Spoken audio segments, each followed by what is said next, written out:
Hi and welcome to this video log with me, Wayne, from swimmingcyclingrunning.com. Well, today we're going to use a new tool available to coaches and individuals that can really help analyse a stroke and where something might be going wrong. We're going to be looking at Bill, who's an age group swimmer, and we're going to be using a thing called Lane Vision. Now, Lane Vision's a new app that enables you to log metrics that we haven't been able to easily log before. And as a coach or as a competitive swimmer, that's a hugely useful thing to be able to do. Coaches can actually log down how fast someone's going on every single stroke. Let's go to the Lane Vision app and I'll show you what I mean. So here we are in the Lane Vision interface, and I've got it on full screen. When you start a project in Lane Vision, you set a few things. You set the length of the pool, and then you set a start point, and you set lap points. And I've already done this, as you can see. Here's lap 1 as his feet touch the wall, and lap 2 as his feet touch the wall, and a finish point. Now, once it's got all those points, and this is a 75-yard swim for Bill, Lane Vision can calculate the time taken for each length. But once you start looking at the interface itself and working with it, it can do a hell of a lot more than that. It's really nice to work with Bill from Boston, trying to see if we can improve someone halfway around the world. Now, this isn't a tutorial on how to use Lane Vision, it's just what you can get from it once you have it. But how do you actually use it? Now, once you've got those lengths indicated, so you know exactly how long it's taking you to cover each length, we can start putting in each stroke that Bill has taken. And that leads us to some very interesting metrics. Let's go back to the computer. So here we are in the Lane Vision app as you would normally see it if you were trying to analyse something. And what I've done is I've put in markers every time Bill has finished a stroke. So here he's finished his first stroke, second, third, etc. And once you do this for all 3 lengths, and I have done, you get some interesting information immediately. And that information is the strokes taken per length, the time taken per cycle. Now that time is for 2 strokes, a right and a left arm. So we've got 2.25 seconds, 2.23 seconds, and 2.08 seconds. And what that tells you immediately is that as Bill went through these 3 lengths, he actually sped up his stroke rate. Here you get the distance per cycle. Now remember, that cycle is for 2 arms. So it's 1.96, 1.86, and 1.96 meters. And in the middle there, Bill dropped his distance per cycle. The other 2, effectively, that's 10-15 meter split, and swim velocity. Now, swim velocity, again, you can see that in the second length, Bill dropped his swim velocity, but in the third length, he picked it up dramatically. And that's seen in the times at the end. So it's 26:30 a length, 27:35, and 24:25. So we're immediately getting some useful information, but if we go back to the length view, we have here time taken for a stroke and also the distance covered in that stroke. And we see that some are long and some are short. Like, for example, here we've got 1.25 seconds for the stroke and 1.19 yards for that stroke. Now that's immediately followed by a 1.05 seconds per stroke and 1.01 yards for that stroke. Now that's a 16% difference between one arm and the other. So the question is, if we're faster doing something, why, and can we learn from it? So the first thing we really want to do is see if there's anything strikingly obvious that could be causing this problem. Now here we are on that, just starting that 1.25 second stroke, 1.19 yards. And let's just have a look at this one. He seems very balanced there. Nice with a good catch. And the next stroke, which is a short stroke, 1.05, he's taking a breath. And you see an immediate difference there to start with. There's a good catch, and there's not so good catch. So the first thing we're looking at is breathing. Let's just move along the length to another 1.25, where we're not breathing. And again, 1.08, we are breathing. Second length, is that replicated? We've got no massive ones. We've got 1.28 stroke there. So let's take a look. not breathing, and then we're going on to 1.12 and it's breathing. And let's just quickly check the third length, where the longest stroke is 1.18, which is there. No breath, and we go down to 1.04, and that's a breath. So I think we've seen one clear, immediate, obvious difference between the long strokes and the short strokes. The long strokes, he doesn't take a breath, and the short strokes, he does. So what we need to discover is why Bill is faster when he's not breathing than when he's breathing. Now here we have Bill just finishing a breathing stroke. And if we look at his leading arm, we're out front and we're just starting to get into the catch position, which is really nice. His balance in the water, if we draw a line through, is really nice as well. Just compare that to the lane rope. It's about in line, which is just ideal in this case. As we go forward, as the recovery arm starts to recover,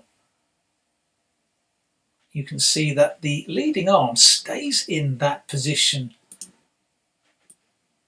developing the catch until this arm, the recovery arm, starts coming past the shoulder. When it is past the shoulder, that's when we have a catch. So we can see that arm has a catch there, and we can propel the water backwards. So we've actually delayed removing the arm from the surface long enough to actually develop a catch. And this arm now can enter the water. So that enters the water, and the stroking arm is still only just at chest level. That's exactly what we want to see. Now in swimming, what we really want to do is grab the water with our forearm, and that's every single stroke. And one thing's for sure, if we drop our elbow, we can't possibly do that. And the feeling for dropping the elbow and using your forearm is completely different. Now, if any of you haven't seen my video about how front crawl should feel in terms of your muscles, I'm going to put a link up here so that you can actually see it. You really do need to look at that to understand how your muscles should be feeling as you're going through the stroke. Now let's have a look at Bill when he's just about to start his recovery arm on a breathing stroke.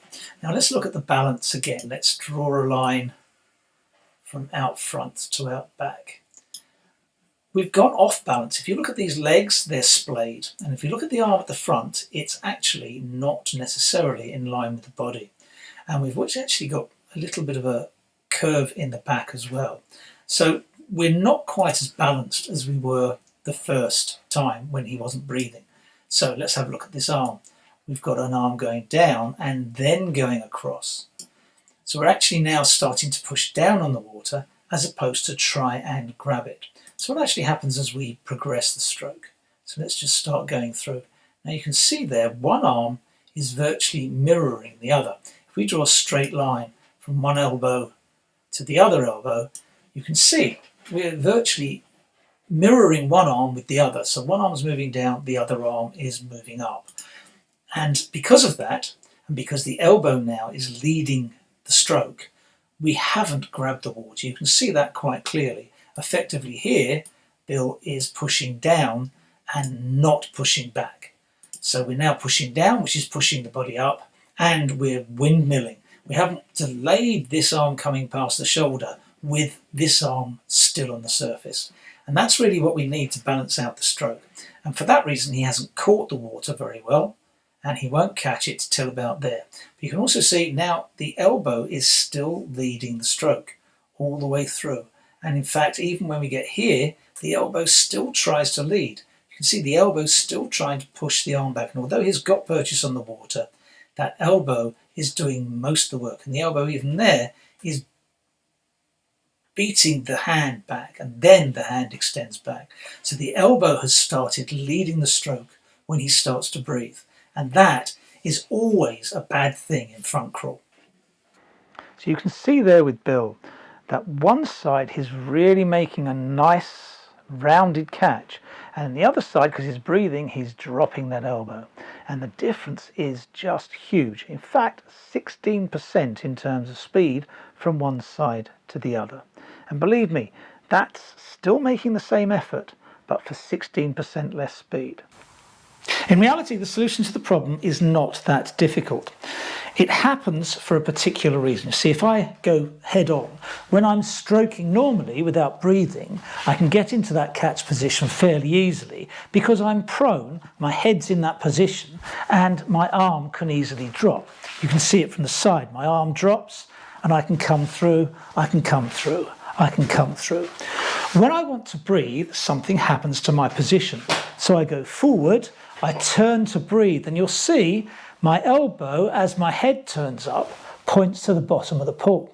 Now, very few people can actually straighten that out. So I'll show you from the side. I go forward, I turn my head to breathe, and you can see my elbow is rotating round with me. Well, there's the cause of the problem. We now just need to simply find a solution. So if my elbow is underneath, if I rotate to the side, all I have to do is make sure I'm rotating back, and you see my elbow naturally goes into a better position. And you'll see when my arm is level with my shoulder, that is when I should be rotating back and my head should be back in the water. Then I'm ready to make the catch. So all we have to do is make sure we delay that arm moving from the surface until we rotate back. And that is when our arm is pulling our head back into the water and we're effectively level with the surface of the water. Now, if you look at this from the front view, I stroke and rotate so my elbow goes underneath. I now can't get the catch. Then I rotate back as my head comes into the water. So as my head comes into the water, I'm now ready to make a good catch. I'll show you from the side. So I'm forward, I rotate. As I rotate back, notice my elbow rotate back into the correct position. And once it's in the correct position, I can make the catch and drive back. So I can lengthen my stroke without doing anything except delaying my arm moving from the surface until I start rotating back. Now, to make this easier, we really have to make sure that we breathe early when our arm's out the water and then rotate back in before our arm comes past our shoulder. So it would look like this. From the side, I'll show you. And you can see my head goes back in. If you notice, Bill in that video actually keeps his head out until his arm comes all the way forward and then it goes back in. And for that reason, his arm's naturally just driving away from the surface. If you do that, you're always going to have trouble hitting that catch. So remember, we want to breathe when our arm's just out the water and then get our head back in as our arm passes that shoulder. Without exaggeration, the catch is the most important part of the stroke, because if you don't develop a catch in every single stroke, then you can't hold the water. And if you can't hold the water, you can't maximize your distance per stroke. That's seen very easily in this illustration. Without being able to maximize your catch, suddenly Bill was doing 16% less distance every single stroke. And that's a huge amount to lose. Now, there's links below to, firstly, the video explaining how front crawl should feel as you go through the stroke, the muscles you should be using and how that should feel. Secondly, to my online coaching section, and we can coach people around the world, even sending in videos, chat to chat with WhatsApp and Zoom and things like that. And thirdly, to the Lane Vision app, which, as you can see, is a useful tool if you want to be a better swimmer. Okay, that's it for this week. Hopefully you've enjoyed that and found it useful. See you next week.